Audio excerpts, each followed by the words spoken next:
Hey guys and girls, it's Nathan Birch here from the beinvestor.com.au headquarters, and today I'm talking about investment properties versus principal place of residences, and can you use an investment property as a stepping stone to getting to your dream house.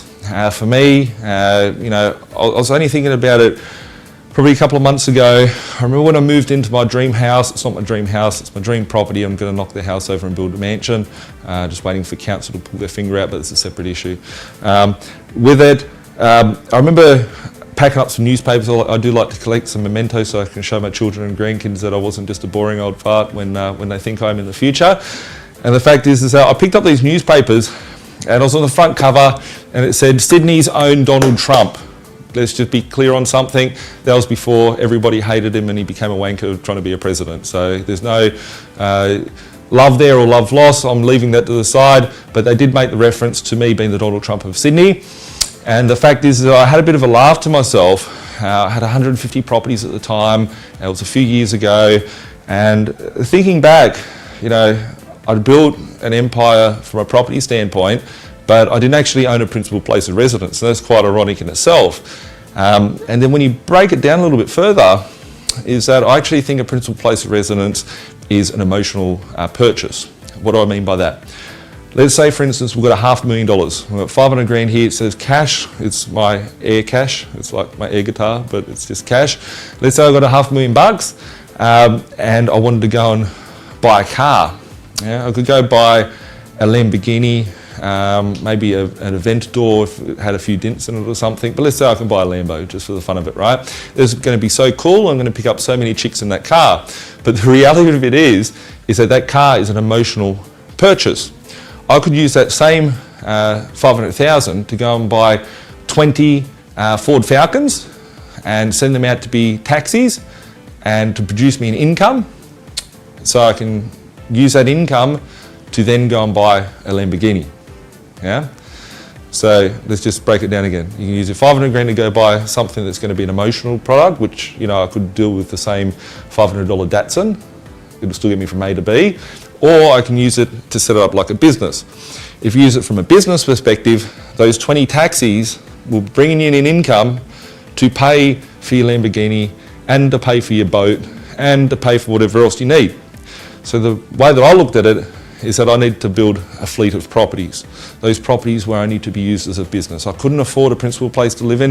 If it was going to be my principal place of residence, it was going to probably be negative geared anyway.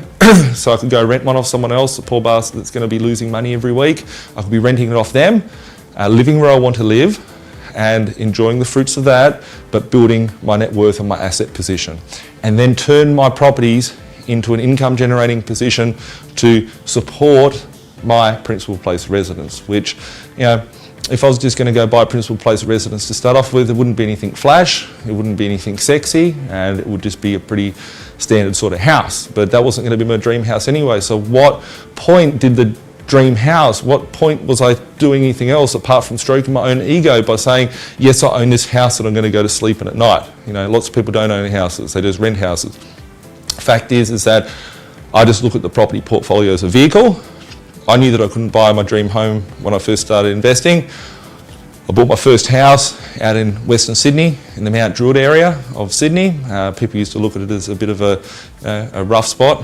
I'll be very careful and politically correct with my words that I use out there, but it used to have a bad stigma about it.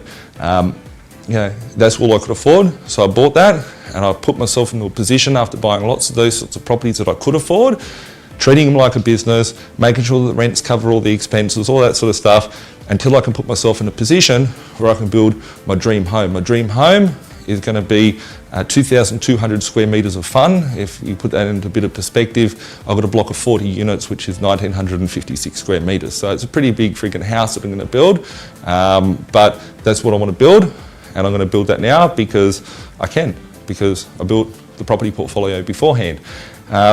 There's lots of different ways I'm going about skinning a cat, and that was the way that was going to work for me. That's the way that's made me successful to who I am today.